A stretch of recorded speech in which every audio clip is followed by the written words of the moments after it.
Chers apprenants, aujourd'hui on se retrouve pour parler des croisements. Mais avant de commencer cette partie, j'aimerais qu'on parle de la méthodologie de l'exploitation de documents.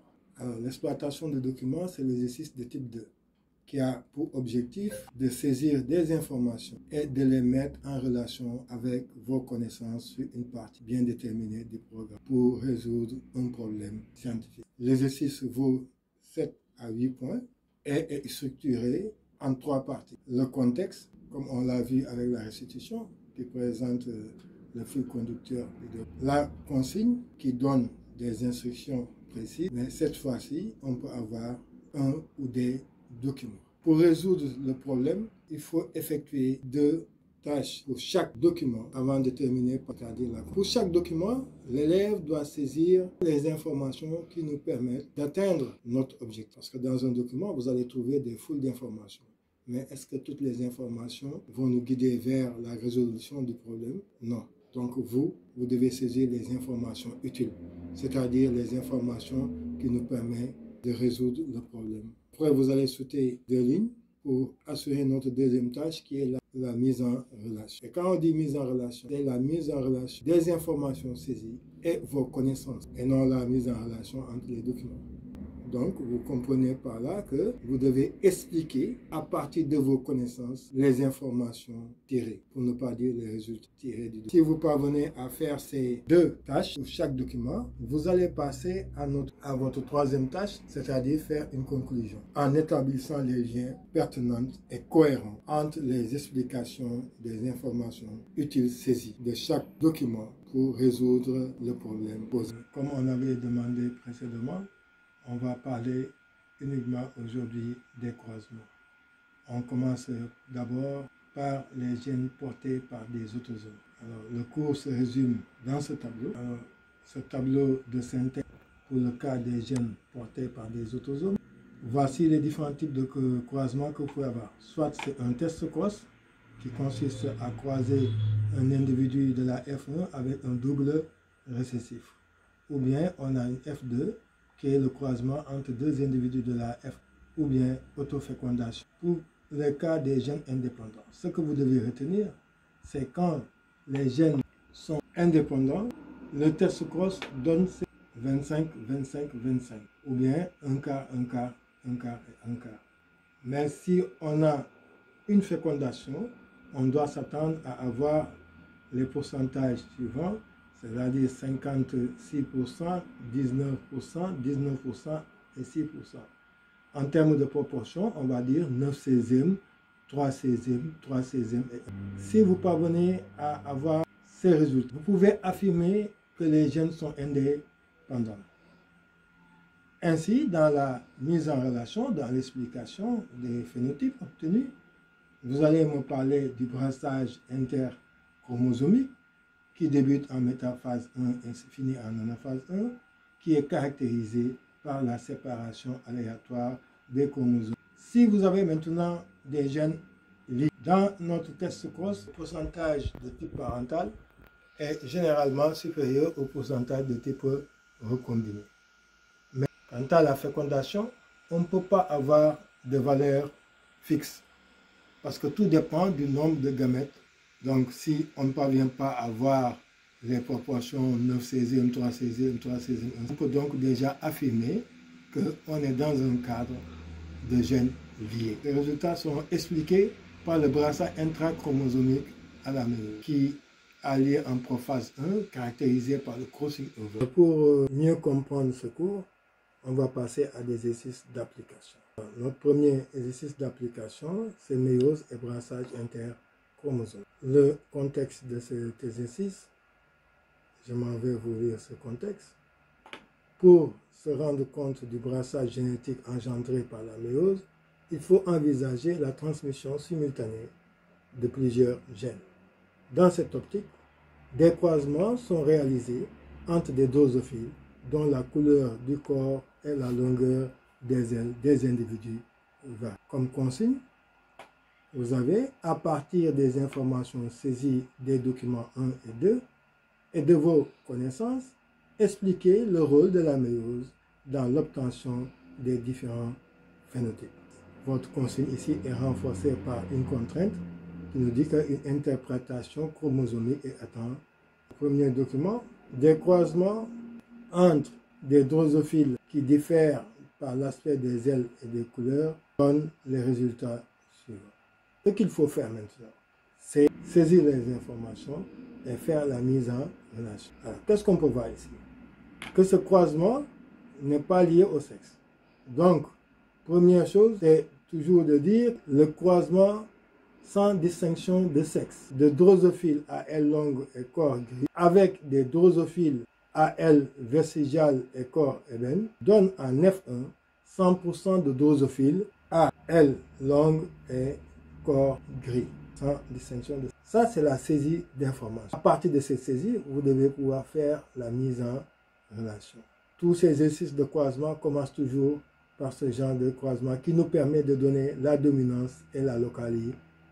Dans la mise en relation, on va dire que du fait que la F1 est homogène, ceci confirme que les parents sont de race pure, donc homozygote. Deuxième chose, comme Mendel nous a dit, ce sont les allèles qui s'expriment en F1 qui sont les allèles dominants. Donc ici, on va dire que l'allèle qui gouverne les ailes longues domine celui qui gouverne les ailes vestigiales. De même, l'allèle qui gouverne le caractère corps gris domine celui qui gouverne le caractère corps. Et après, vous donnez la légende. Par exemple, pour la longueur des ailes, vous pouvez L majuscule pour longue et L minuscule pour vestigial. Pour la couleur du corps, vous pouvez donner gris G et ébène, vous mettez G minuscule. Le deuxième document, c'est le croisement entre hybride de la F1 et un double récessif, dont donne les résultats consignés ci-dessous. Alors, c'est à partir de ce deuxième croisement que vous devez aller voir est-ce que les gènes sont liés ou indépendants. C'est en ce moment que vous devez utiliser votre tableau précédent. Saisie d'informations. Le croisement entre hybride de la F1 et un double récessif donne 4 phénotypes. 25% L, G majuscule, 25% de L majuscule, G minuscule, 25% de L minuscule, G majuscule et 25% de L minuscule, G minuscule. La mise en relation maintenant, vous devez d'abord identifier le type de croisement. Ici, comme on a croisé hybride de la F1 et un double récessif, vous allez dire ce test cross, c'est quoi? A donné des résultats équiprobables. 25%, 25%, 25%. Et si on regarde le tableau, on se rend compte qu'on est dans le cadre des gènes. Un individu de la F1 a donc produit 4 types de gamètes par ce qu'on appelle le brassage interchromosomique. Et là, vous devez faire votre interprétation chromosomique. Puisque vous avez une contrainte qui vous impose de faire une interprétation chromosomique. On a dit que les gènes sont indépendants. Ça veut dire qu'on a deux barres de... Ici, on a L, L, G, G. Qui sera croisé avec L minuscule et G minuscule, G minuscule. Parce que les gènes sont... Cet individu, ça, ce sont les parents. Si vous voulez, L, G, et l'autre va donner L, G. Donc, vous voyez que ces individus de race pure n'ont donné qu'un seul type de gamètes. Si la fécondation se fait, ça va entraîner ceci, L minuscule, G majuscule, G minuscule, ce qui donne 100% d'individus à L longue et corps gris. Alors, pour le document 2, on a fait le croisement entre un individu de la F1 et un individu doublement récessif. Donc, cet individu qui est doublement récessif ne pourra donner qu'un seul type de gamète, L, G minuscule.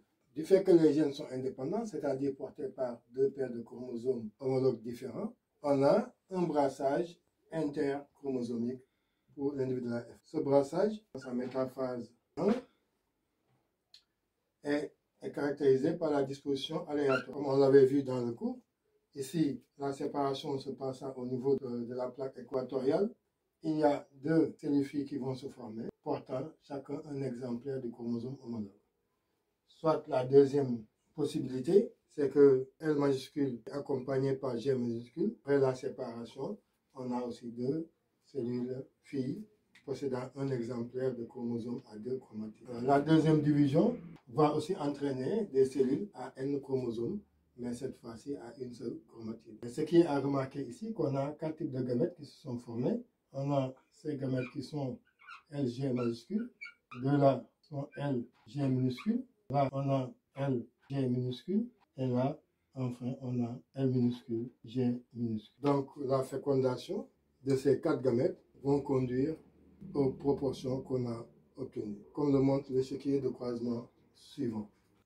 Alors, dans l'échiquier, vous voyez qu'on a les gamètes de la F1, les 4 gamètes produits par brassage interchromosomique, et l'unité gamète de l'individu qui est doublement récessif. Les croisements vont donner ces 4 combinaisons possibles, et sur le plan phénotypique, on va avoir ici un quart de LG, un quart de LG minuscule, un quart G majuscule, un quart L minuscule, G minuscule. Donc, ces résultats sont conformes aux résultats. Donc, pour la conclusion, il suffit de répondre à la question posée. On nous demandait le rôle de la méiose, il faut répondre directement. Donc, ici, comme conclusion, vous pouvez simplement écrire que les gènes étant indépendants, il y a eu production par brassage intrachromosomique de 4 types de gamètes génétiquement différents de manière équilibrée, ce qui explique les résultats obtenus. Là, la prochaine fois, on va faire d'autres exercices, notamment pour des gènes liés, mais aussi sur la fécondation. Pour le moment, apprenez le tableau pour mieux me suivre la prochaine fois.